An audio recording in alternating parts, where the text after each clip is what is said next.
Bonjour les amis, bienvenue sur PowerTrade, la chaîne des stratégies d'investissement simples et efficaces. Nous allons voir aujourd'hui 10 valeurs que je pense indestructibles, tout du moins sur les prochaines années, sur les 20 prochaines années, 30 prochaines années peut-être, et voire plus, mais personne ne peut prévoir le futur. Donc voilà, pour moi, la valeur la plus intéressante, ça reste Total Energy, puisque nous avons un mixte de dividendes, de gras dividendes, puisque quand même, on va aller voir ça, puisqu'on va détailler ces 10 valeurs les unes après les autres. Alors, premièrement, c'est la valeur qui est la plus représentée dans notre portefeuille, puisque Total Energy, c'est 9500 titres. Et 9500 titres, les amis, c'est 7030 € qui sont donc engrangés tous les trimestres. 7030 € qui tombent.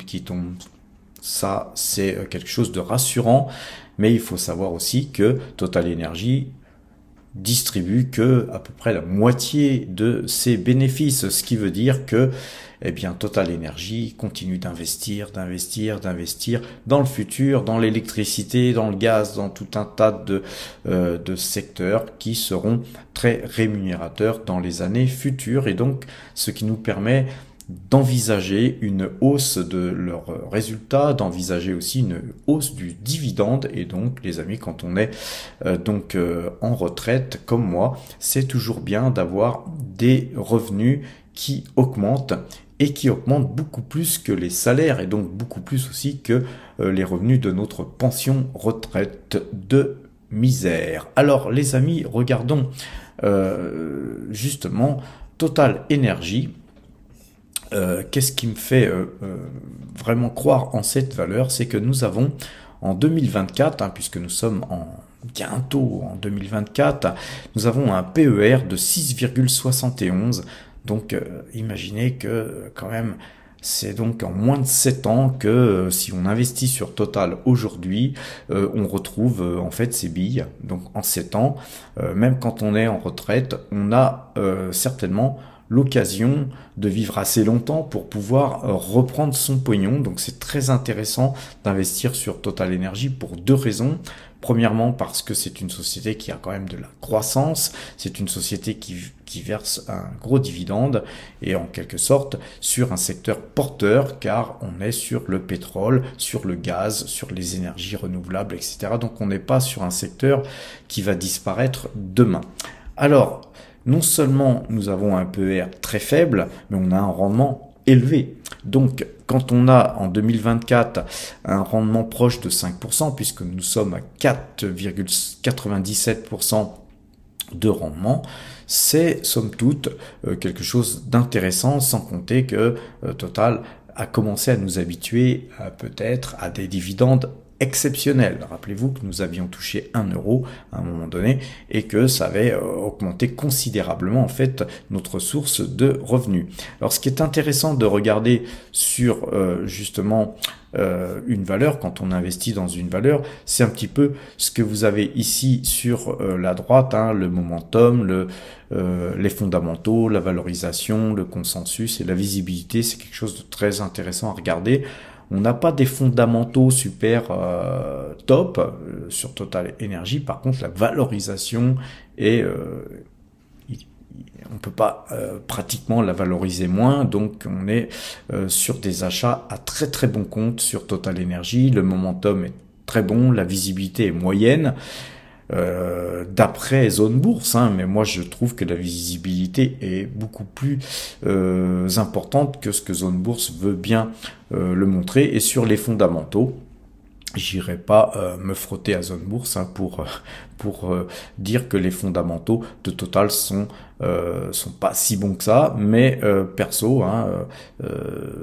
j'exprime un petit désaccord sur ce petit schéma. Mais voilà, c'est pas très important, car ce qu'on regarde aussi, c'est que le dividende en action, lui, il est stable, et voire il monte. Donc c'est quelque chose d'assez important à regarder. On a une situation bilancielle qui est très bonne, car Total se désendette. Donc se désendetter, pour moi, surtout qu'on est quand même sur des taux qui sont beaucoup plus élevés que ces dernières années, où on était sur des taux à 1%. Donc quand Total bénéficiait de taux à 1%, elle était relativement déjà peu endettée, mais maintenant que les taux montent, Total se désendette, elle rachète ses propres actions, ça c'est un point très important. Et on a un ROE, ça c'est le principal point que je regarde moi. Faut pour moi un ROE supérieur à 10 et plutôt 15. Et là, sur 2024, nous sommes plutôt à 18,4 et 2025, 15,8. Donc, elle coche toutes les cases, à mon sens, pour figurer dans notre portefeuille. Et d'ailleurs, elle y est. Et elle y est, comme je vous le disais tout à l'heure, très très représentée, puisque aujourd'hui, c'est 52,49% du total de nos allocations d'actifs. Et là, je parle sur ce tableau, tout portefeuille confondu, c'est-à-dire portefeuille power trade, portefeuille temporaire, etc. Donc, on a une très très grosse représentation de Total Energy dans notre portefeuille et c'est très bien puisqu'elle fait partie justement des 10 valeurs que moi préconise comme justement valeurs quasiment indestructible. Alors les amis, passons à la valeur suivante. Et la valeur suivante, les amis, c'est Itochu. Itochu, c'est vraiment un groupe intéressant. C'est un groupe japonais qui est très diversifié parce qu'ils sont aussi bien dans la distribution alimentaire, que ce soit surgelé, huile végétale, édulcorant, sucre, etc. Mais aussi dans la distribution d'hydrocarbures. Ils sont dans les ventes de machines industrielles, dans les productions de métaux, vente de produits de grande consommation. Et ils sont aussi dans le matériel informatique. Donc c'est un conglomérat, comme on dit. Et c'est quelque chose d'intéressant parce que, premièrement, il faut regarder aussi quand on investit la valeur des monnaies. Donc diversifier géographiquement, c'est bien. Et donc Itochu, pour moi, fait partie des 2-3 plus belles sociétés japonaises qu'on puisse trouver dans la cote japonaise. Quand on regarde donc ce qu'ils font, donc ils sont déjà sur des secteurs très porteurs, mais aussi, encore une fois, nous avons en 2024 un pair de 10, donc ce qui est relativement peu pour une société comme Itochu, et on a un pair de 9,78 en 2025, ce qui nous conforte dans un PER stable. Nous avons un rendement qui est relativement faible, puisqu'on est à 3,26%. C'est un peu moins que Total Energy, mais c'est quand même un dividende qui nous permet de recevoir du pognon tous les trimestres. Encore une fois, moi j'aime bien aussi les valeurs qui versent des rendements d'une manière trimestrielle. Donc quand on regarde cette société, on s'aperçoit qu'elle a un chiffre d'affaires qui est plutôt en hausse, d'une manière générale. On a aussi globalement, quand on regarde ce petit justement graphique, on voit que les fondamentaux sont pas terribles, mais que la valorisation est très très faible, que la visibilité est très très bonne. Le consensus, je dirais qu'on s'en tape un petit peu, le consensus des analystes, ça fait pas tout, loin s'en faut, puisque les analystes, je vous le rappelle, n'arrêtent pas de se tromper. Je vois pas pourquoi on les suivrait plus que ça. Par contre, le momentum est très très bon. Alors, les amis, quand on regarde la situation bilancielle, on voit pareil que cette société est endettée, mais d'une manière très très raisonnable, et que au vu de tout ce qu'on peut voir, le ROE est aussi supérieur à 15 en 2025, et un supérieur d'ailleurs en 2024, puisqu'on est quasiment en 2024, de 16,2. Donc très très belle société japonaise à mettre en portefeuille, d'autant les amis que le yen est vraiment bradé, puisque le yen contre euro a considérablement chuté ces derniers temps, ce qui fait que nous, avec nos euros, acheter des valeurs japonaises qui ont justement un bel avenir. C'est justement peut-être quelque chose qu'il faut prendre en compte. Et donc moi, pour l'instant, je ne l'ai plus en portefeuille. C'est une valeur qu'on trade d'une manière générale relativement souvent à PowerTrade. Mais là, depuis quelques temps, la faiblesse du yen m'a fait sortir de toutes nos sociétés japonaises, mis à part Yoshitsu sur lequel j'avais pas de bénéfice, que j'ai conservé. Yoshitsu, ça représente 0,08% de nos allocations d'actifs. Donc vous voyez qu'on est quasiment plus du tout sur des valeurs japonaises. Mais 2024 sera sûrement une année où PowerTrade va revenir sur des valeurs japonaises. Alors la troisième valeur, les amis, c'est Microsoft. Alors Microsoft, c'est une superbe société. Je ne vais même pas vous la présenter. Elle est vraiment une des principales sociétés américaines qui dispose d'énormément de visibilité sur les prochaines années. C'est une société qui est beaucoup implantée dans les entreprises et donc on ne pourra pas remplacer les logiciels Microsoft comme ça du jour au lendemain. Elle a un PER beaucoup plus élevé, mais après c'est normal, une société de ce type mérite un PER élevé. C'est un PER de 33,6, c'est très élevé. Mais de l'autre côté, même contrairement à Google, je la préférerais presque à Google puisqu'elle verse elle au moins un dividende. Et vous voyez, moi j'estime que les sociétés doivent verser du dividende. C'est un paramètre pour moi qui est important, car une société qui ne verse pas de dividende aura tendance à réinvestir toujours dans ce qu'elle fait, dans son secteur. Et moi j'aime bien me donner la possibilité, quand je touche mes dividendes, de pouvoir réinvestir sur autre chose. C'est une société qui a quand on regarde son compte de résultats, elle a un chiffre d'affaires qui a une croissance assez phénoménale, et ça depuis des années. Quand on regarde dans les faits, elle a un dividende qui augmente aussi, qui a une tendance à augmenter assez fortement dans son domaine. C'est pour moi, c'est certainement la plus belle société qui fait des logiciels à acheter. Et donc, quand on regarde ce petit camembert en étoile, là encore une fois, là par contre, la valorisation, elle est très chère valorisée, et donc si elle pouvait baisser un peu, effectivement, ça ne serait que mieux pour pouvoir l'acheter à bon compte. Mais elle coche vraiment là tous les points positifs qui me permettent de me dire, même si je la paye cher, de toute façon, avec le temps, comme elle verse du dividende, comme elle a de la croissance et comme elle génère d'énormes profits, à un moment donné, je veux dire, sur 2 ou 3 ans, c'est une valeur qu'on peut de toute façon retrouver forcément à des prix bien plus élevés que sur lesquels nous achetons aujourd'hui. Comparativement justement au fait que cette société verse un dividende qui est aussi en augmentation, on peut donc être que conquis par la valeur.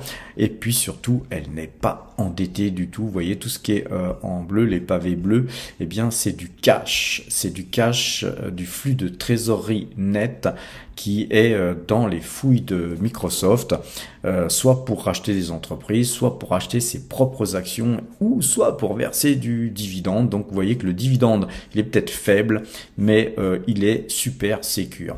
Alors le ROE, vous voyez les amis, le ROE c'est quelque chose de très important pour moi, et le ROE il est de 33,8% en 2024, donc c'est absolument magnifique comme ROE. Peu de sociétés ont un ROE aussi élevé. Donc voilà, Microsoft est donc la société qui pour moi est quasiment indestructible. C'est donc la troisième société que nous avons vue. Maintenant passons à Coca-Cola. Coca-Cola, c'est aussi une superbe valeur. C'est une valeur que je ne vais même pas vous présenter, tout le monde la connaît. Elle a un PER de 23,6 en 2023. 23,6, c'est tout à fait acceptable hein, comme PER et un rendement de 3,15%. Donc moi, ça me convient très bien, sachant que c'est vraiment une valeur indestructible. Hein. Je ne peux même pas imaginer demain que les gens ne boiront plus de Coca-Cola. En tout cas, moi, j'en bois peu, mais j'en bois relativement chaque année, assez souvent finalement. Donc, quand on regarde ce petit camembert, on a un joli graphique en étoile. Et la valorisation fait qu'elle est un petit peu chère. Mais encore une fois, une valeur comme Coca-Cola, c'est normal qu'elle se paye cher, puisqu'on est certain hein, que dans 10 ans, dans 20 ans, dans 30 ans, elle sera certainement toujours là. Elle est beaucoup plus endettée que les autres valeurs, mais voilà, c'est ce qui lui permet peut-être de pouvoir conserver cette croissance avec en plus un ROE absolument magnifique, puisqu'elle a un ROE de 46,8%. J'en profite pour rappeler ce qu'est le ROE. Le ROE, c'est le revenu net divisé par les capitaux propres. Donc c'est un signe d'extrême solidité de l'entreprise. Plus ce ROE est haut, plus la société est indestructible en fait, hein, finalement. Donc globalement, Coca-Cola, hein, pour moi, c'est d'ailleurs une valeur qu'on a en portefeuille, hein, même si elle est très faiblement, très faiblement valorisée dans notre portefeuille, hein, en termes d'allocation d'actifs, elle y figure. Et elle y figure à hauteur de 0,70% du total de nos allocations d'actifs, car nous en avions vendu puisque nous avons dû clôturer notre compte Fortunéo, et donc sinon on en aurait un peu plus d'1,5%. Mais voilà, en tout cas, nous sommes sortis d'une partie de nos titres, et c'est très bien puisqu'elle est en phase baissière actuellement, donc ça va nous permettre à un moment donné de pouvoir les racheter à bon compte. La société intéressante aussi que j'adore, c'est Realty Income. Realty Income, c'est une société qui verse un dividende mensuel, c'est tous les mois, le pognon tombe, et ça, on aime bien, hein, à Power Trade, voir le pognon tomber. Alors, quand on regarde dans l'onglet Finance, hein, sur Zone Bourse, on s'aperçoit qu'elle a un PER extrêmement élevé, puisqu'elle a un PER de 43,6. Mais c'est une société qu'on ne peut pas valoriser comme toutes les sociétés qu'on valorise habituellement. Il faut s'habituer à voir Realty Income à des PER très élevés, puisqu'elle a aussi une croissance très impressionnante, et donc un PER qui finit par finalement s'abaisser au cours des années. Ce que j'aime bien moi chez Realty Income, c'est qu'il y a un dividende qui est mensuel et élevé, puisque nous avons 5,34% de rendement en 2023, et en prévision 2024 5,52%. donc c'est un rendement très sympathique, surtout comme il est mensuel. En fait, il est beaucoup plus élevé que 5,52%, puisque cet argent vous l'avez beaucoup plus rapidement qu'une fois par an ou une fois tous les 3 mois, et ce qui vous permet de le réinvestir. Et si vous comptez ce dividende réinvesti, je suis sûr qu'il doit être, je ne l'ai pas calculé, mais il doit être facilement à 6,5%. Alors quand on regarde un petit peu les chiffres, on s'aperçoit que c'est une société qui n'a jamais déçu par le passé. On regarde le graphique en étoile, j'aime bien regarder ça parce que tout de suite on voit qu'elle est assez chèrement valorisée, mais que tous les points momentum, fondamentaux et visibilité sont au vert, et au vert bien vert. Donc limite on regarde simplement ce petit graphique en étoile et on peut déjà d'ores et déjà investir ou pas sur la valeur. Elle est, comme vous le voyez, très très endettée, mais c'est tout à fait normal, puisque c'est une valeur qui fait de l'immobilier. Donc quand on fait de l'immobilier, on s'endette pour avoir de nouveaux projets. Le ROE, vous savez que moi j'ai besoin d'un ROE de 10 voire 15%. Là, il est en 2024 de 3,81%, donc on est très très en deçà de mes critères d'investissement. Mais encore une fois, REIT Income ne s'analyse pas comme les autres valeurs. Donc, globalement, c'est une valeur qui est pour moi aussi quasiment indestructible, car effectivement, quand on garde le portefeuille de ses clients, on n'imagine pas ses clients mourir demain. Et comme ils ont des beaux AAA et des contrats long terme, donc on est assis sur un rendement perpétuel, et ça on aime bien chez PowerTrade. Alors l'autre valeur que j'aime bien, c'est Pernod Ricard, les amis. Alors Pernod Ricard, c'est aussi une valeur que l'on ne va pas vous présenter, hein. Tout le monde connaît Pernod Ricard. Elle a un PER de 17,9, ce qui est relativement élevé, mais pour une valeur telle que Pernod Ricard, pour moi, ça me paraît acceptable, et on a un rendement proche de 3% puisque nous sommes à 2,92%, et c'est seulement en 2025 qu'on pourra viser les 3,10%.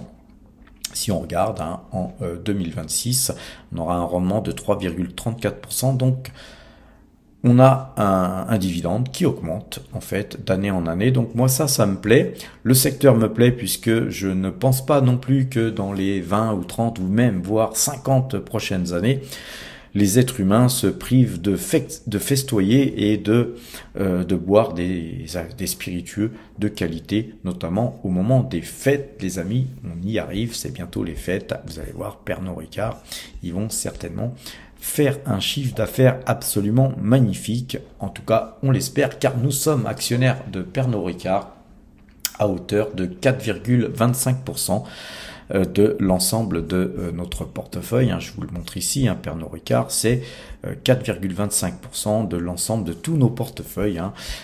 Comme tout à l'heure, je vous avais montré Coca-Cola, nous sommes donc à 0,70% de l'ensemble de nos allocations d'actifs. Alors Pernod Ricard, c'est vraiment une valeur par excellence, car elle a un portefeuille spiritueux qui est absolument unique au monde. Donc voilà pourquoi je pense que Pernod Ricard est indestructible. Alors par contre, la notation sur ce petit camembert en étoile, il n'est pas super bon, mais par contre il est un peu moyen partout.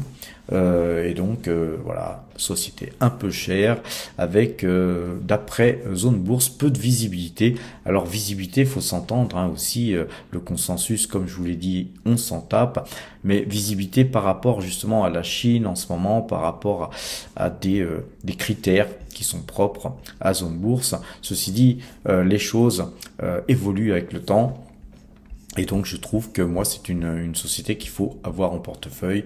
Tout du moins, nous, on est peut-être très valorisé, très investi sur cette valeur par rapport peut-être même à ses fondamentaux. Mais voilà, c'est une valeur qu'on affectionne particulièrement.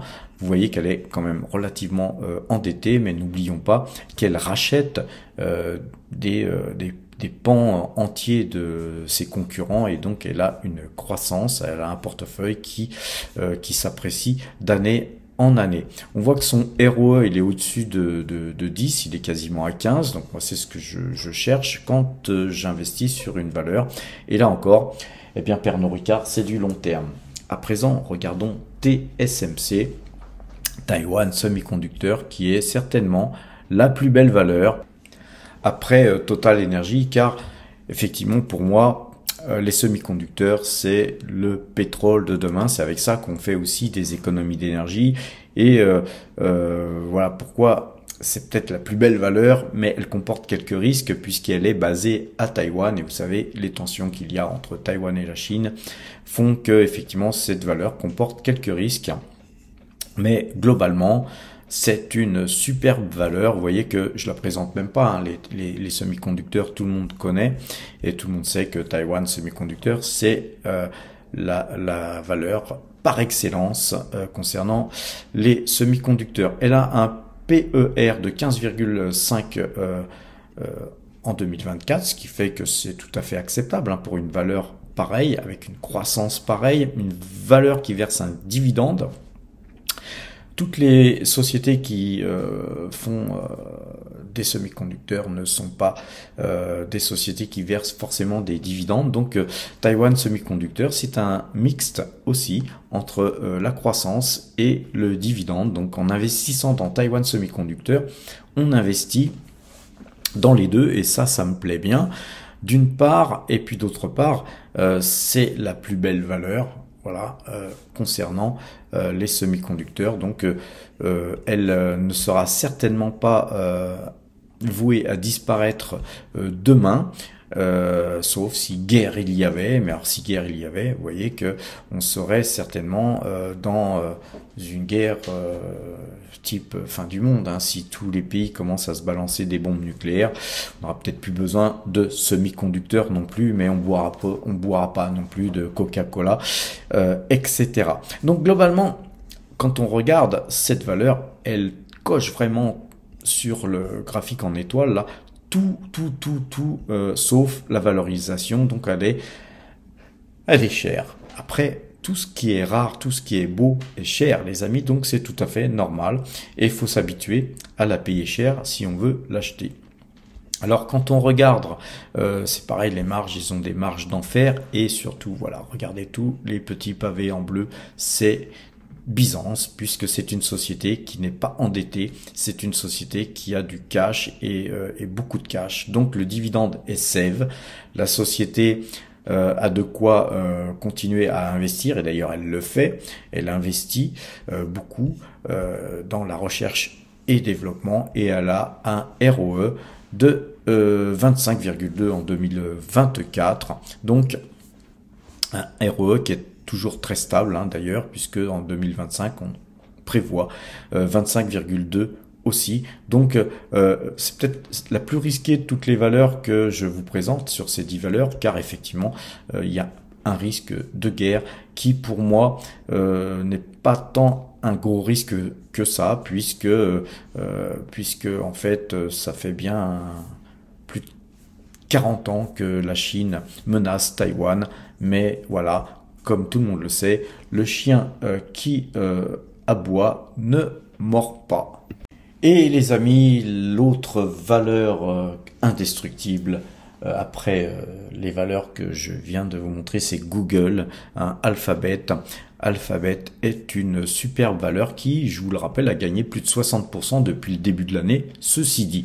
Alors évidemment, après 60% de hausse, elle pourrait être jugée chère, mais c'est encore une fois le but de cette vidéo, c'est de vous présenter des valeurs indestructibles, des valeurs qu'on pourrait garder en portefeuille sans les vendre, sans les traiter, sans regarder la bourse, et conserver ces valeurs jusqu'à la fin de notre vie. Google, c'est quand même une valeur qui a un PER en 2024 de 21,2 et donc finalement un PER très bas par rapport au secteur, hein, puisqu'en fait aujourd'hui, hein, Google est devenu une valeur mature et donc elle n'a pas un PER élevé comme Tesla a pu avoir très récemment, ou quand même Google avait eu à un moment donné. La valeur en fait est très intéressante, car si on regarde dans les faits, elle a des marges très intéressante, sachant que c'est des revenus publicitaires, donc c'est du récurrent qui tombe, et donc nous sommes d'ailleurs même à PowerTrade un petit peu employés de, même pas un petit peu, nous sommes les employés de Alphabet, puisque nous faisons des vidéos sur YouTube, et effectivement quand on comprend le business de Google, on voit qu'ils investissent beaucoup avec des investissements qui sont très souvent d'ailleurs des investissements qui ne donnent rien, des investissements pas rentables ou peu rentables. Mais parfois, ils investissent dans des secteurs, j'en veux pour preuve par exemple, justement YouTube. Quand ils ont racheté YouTube, à l'époque, tout le monde a crié au scandale, vu le prix qu'était racheté YouTube. Mais maintenant, on voit que YouTube est l'une des vaches à lait de Alphabet. Alors, quand on regarde le graphique en étoile justement, on s'aperçoit que les fondamentaux sont super, le momentum, la visibilité et même le consensus est bon. Donc comme quoi les gens qui font des analyses, les analystes ne sont pas toujours dans le faux, mais ils auraient pu lui donner une meilleure note, peut-être à Google au niveau du consensus, mais bon voilà, chacun fait ce qu'il veut. Et par contre, je suis tout à fait d'accord sur la valorisation. On pourrait essayer si possible de la racheter moins cher. Mais voilà, comme je le disais pour Microsoft, tout ce qui est rare, tout ce qui est beau est cher, les amis. Donc sur la situation bilancielle, ce qui est très intéressant aussi, et pourquoi j'affectionne cette valeur que je traite assez souvent en trading, eh bien cette valeur, elle a du cash, et c'est une usine à cash. Elle ne fait que du cash, et elle ne le distribue pas. C'est peut-être justement la seule chose que je pourrais reprocher à Google. Elle a une trésorerie nette qui lui permettrait de verser un dividende, si petit soit-il. Peut-être qu'un jour elle le fera, mais pour l'instant c'est pas dans la politique de justement de Google. Alors Alphabet a un ROE de 26,2, donc c'est un très bon ROE, donc ce qui me conforte justement sur cette valeur qui un jour, je pense même en 2024, commencera à faire partie de nos valeurs fonds de portefeuille. Comme vous le savez, il y a des valeurs sur lesquelles on traite, on achète, on vend et on vend la totalité en général. Et puis il y a des valeurs fonds de portefeuille qui restent beaucoup plus longtemps et fait qu'effectivement quand elles deviennent trop chères, ça ne nous empêche pas de les vendre pour pouvoir essayer de les racheter moins cher ensuite. Ce qui me fait répondre aux questions souvent posées. Patrick, on ne sait pas si tu es un trader ou si tu es un investisseur long terme. Moi, je suis ni l'un ni l'autre, je suis un opportuniste. Quand quelque chose n'est pas cher, j'achète pour du long terme, et quand ça devient cher, eh bien je vends puisque c'est trop cher. Donc à partir de ce moment-là, effectivement, je suis un petit peu en situation d'avoir des comportements un petit peu bâtards entre les deux. Je suis pas du tout dans les polémiques de me dire est-ce que je fais de l'analyse graphique ou de la fondamentale. Je fais les deux. Sur le fondamental, quand c'est bon, j'achète, mais je regarde quand même les graphiques. Et même chose au niveau est-ce que je fais du court terme ou du long terme. Moi, je peux très bien rentrer dans une valeur pour du long terme. Et puis, si cette valeur prend 10% ou 15% en 10 jours, si vous faites du 10% en 10 jours, c'est-à-dire que vous faites du 1% par jour, et c'est-à-dire que vous faites du 365% en un an. Et bien moi, si je peux faire le pourcentage qu'on peut faire en un an sur 10 jours, 365%, c'est largement plus que les 20% que moi je souhaite faire par an. Donc quand c'est comme ça, si je gagne beaucoup en peu de temps, eh bien je prends mon bénéfice, les amis. Donc je transforme le long terme en court terme.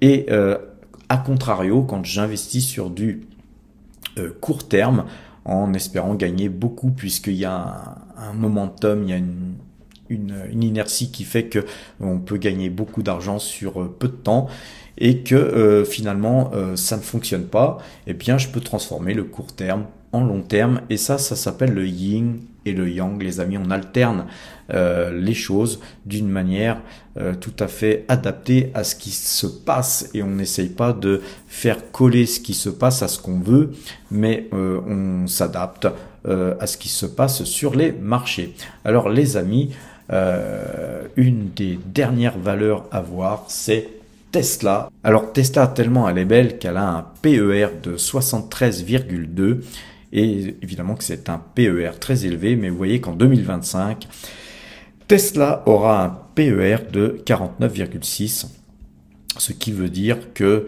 effectivement, globalement, avec le temps, très rapidement, on peut abaisser ce PER à moins de 20, et sur une société qui a une croissance aussi importante que Tesla, on peut tout simplement se dire que effectivement Tesla est en train de conquérir le marché automobile, et donc on peut miser sur cette valeur sur le long terme, très très long terme, car je pense que beaucoup de constructeurs automobiles vont certainement devoir s'allier, mourir ou s'unir contre justement les plus gros constructeurs et ceux qui font les meilleurs choix. Et les meilleurs choix actuellement, c'est Tesla et Toyota, à mon avis. Alors, le chiffre d'affaires de Tesla ne fait que progresser. D'ailleurs, on va le voir ici.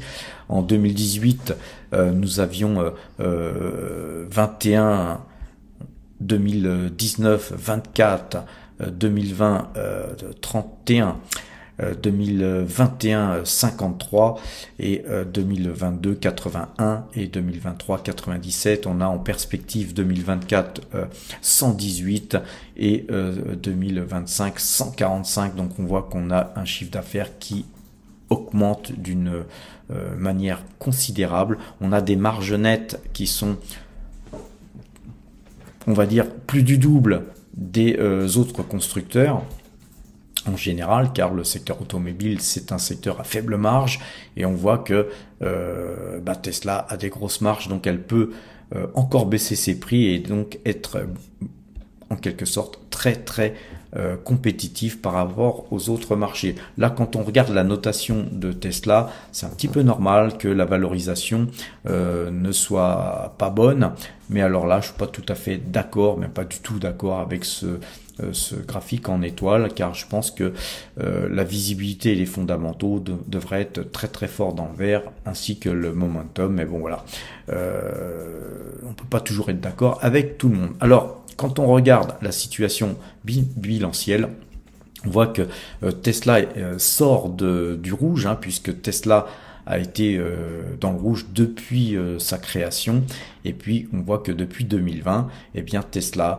engrange du cash, elle engrange du cash, et elle a de plus en plus de cash dans ses caisses, donc elle est en capacité de grossir, et donc à elle, on lui demandera pas de verser de dividendes puisque c'est une société quasiment naissante, mais on voit que c'est une société qui vient de naître et qui a beaucoup de perspectives. Elle a un potentiel absolument génial. Elle a un ROE en 2024 de 18,5%, donc elle coche pour moi toutes les cases.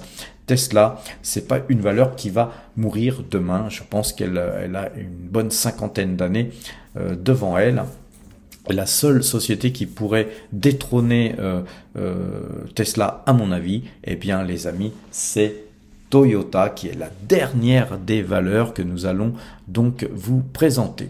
Alors les amis, Toyota, elle a un PER relativement normal, puisque nous sommes à 14,8 en termes de PER, et on voit que sur les années futures, en 2025, elle a 14,10 en prévision et 12,9 en 2026, donc PER très consensuel. On a un rendement de 1,8% en 2024, donc c'est peu, mais contrairement à Tesla, eh bien Toyota verse au moins un dividende. J'aime beaucoup Toyota, d'ailleurs, qui est le constructeur qui produit le plus de voitures au monde, donc c'est certainement pas une société qui va disparaître demain, loin s'en faut. On est vraiment sur quelque chose de très très solide. On voit que l'évolution du compte de résultat, il est vraiment bien orienté à la hausse, que le chiffre d'affaires ne fait que de grossir. C'est une société qui donc pour moi restera vivante dans ces 20, 30, 40 prochaines années. Donc elle figure dans mon top 10 des valeurs qu'il faut avoir en portefeuille sans s'inquiéter. Quand on regarde là sur ce graphique en étoile, on voit que la valorisation est faible, donc elle est faiblement valorisée, que la visibilité est moyenne, le momentum est très bon, et que les fondamentaux sont plutôt moyens. On a un consensus sur lequel, voilà, je pourrais être d'accord, puisqu'effectivement sur le court terme, c'est peut-être pas le meilleur investissement, mais encore une fois, là, on regarde le long terme, le très long terme, les amis. La situation bilancielle de Toyota fait qu'on a effectivement un chiffre d'affaires qui monte d'une manière relativement stable, hein. On n'a pas une croissance de dingue, mais après c'est normal. Une société qui produit autant de véhicules, on peut pas lui demander d'avoir la croissance de Tesla. Et finalement, on voit qu'elle a tendance à réduire son endettement au fur et à mesure que son chiffre d'affaires monte. Donc, société très bien gérée. La seule chose qu'on pourrait reprocher à Toyota, c'est qu'elle a un ROE qui n'est pas du tout dans mes critères, hein, un ROE largement en dessous de 10, puisque nous sommes à 5,82 en 2024. C'est pas une bonne chose, hein, c'est clair, mais c'est quand même une société qui, pour moi, existera dans le futur, dans les 20, 30, voire 50 prochaines années, si ma vision est la bonne. C'est-à-dire que ma vision est celle-ci, les amis. Je pense que demain, nous allons avoir de plus en plus de voitures qui vont passer à l'électricité, et c'est un peu normal puisque les gouvernants poussent l'ensemble des concitoyens, hein, de leurs concitoyens, à rouler en voiture électrique pour des raisons que j'ignore, hein, puisque je ne pense pas qu'on pourra faire rouler toutes les voitures de la planète par des batteries, puisqu'on n'aura peut-être pas assez de terres rares, ou alors les terres rares poseront des problèmes bien plus importants que ce que pose comme problème l'énergie pétrolière. Et donc je pense que nous allons à un moment donné avoir un mix énergétique, hein, où les voitures rouleront et à l'électricité et au pétrole et au gaz, et très certainement à l'hydrogène, mais l'hydrogène va venir un peu plus tard, peut-être même beaucoup plus tard, et justement le seul constructeur qui vraiment investi dans le domaine de l'hydrogène, eh ben, c'est Toyota. Et c'est pourquoi j'ai fixé dans ce top 10 Tesla en numéro 9 et puis Toyota en numéro 10, puisque je pense que Tesla va briller très prochainement, encore plus, et que juste après, hein, ça sera Toyota qui prendra le relais peut-être et dépassera Tesla, hein, puisque je pense que l'hydrogène sera le combustible de demain pour les voitures, hein. Je pense que c'est certainement le combustible le plus propre qu'on puisse employer, à une condition que ce combustible soit effectivement fait par des énergies nucléaires, et donc on pourrait avoir donc de l'électricité nucléaire qui pourrait fabriquer de l'hydrogène propre, et donc on aurait une planète peut-être plus propre, avec évidemment les problèmes du nucléaire, hein, qui subsisteraient, mais voilà, moi le schéma que je vois se dessiner sur les années à venir. Donc voilà les amis, je vous ai présenté les 10 plus belles valeurs qu'on peut conserver en portefeuille sur le long terme. Des valeurs qui existeront encore dans 20 ans, 30 ans, peut-être 40 ans, voire plus. Des valeurs indestructibles, des valeurs sur lesquelles voilà, on peut miser et dormir sur ses deux oreilles. Je vais vous souhaiter à présent de passer de bonnes fêtes, hein. Ce soir c'est Noël, joyeux Noël à tous. Je vous ferai des vidéos, hein, pendant toute cette semaine prochaine, jusqu'à la fin de l'année. Et à la fin de l'année, les amis, nous allons aborder justement quel aura été notre résultat 2023. Je vais aussi aborder bien sûr le résultat 2023 par rapport aux précédents résultats que nous allons comparer, et vous allez voir que à PowerTrade on performe relativement bien. Et voilà, la chaîne PowerTrade a pour but éducatif de vous aider à faire de même, les amis. En attendant, je vous souhaite une bonne soirée et à très bientôt. Portez-vous bien les amis.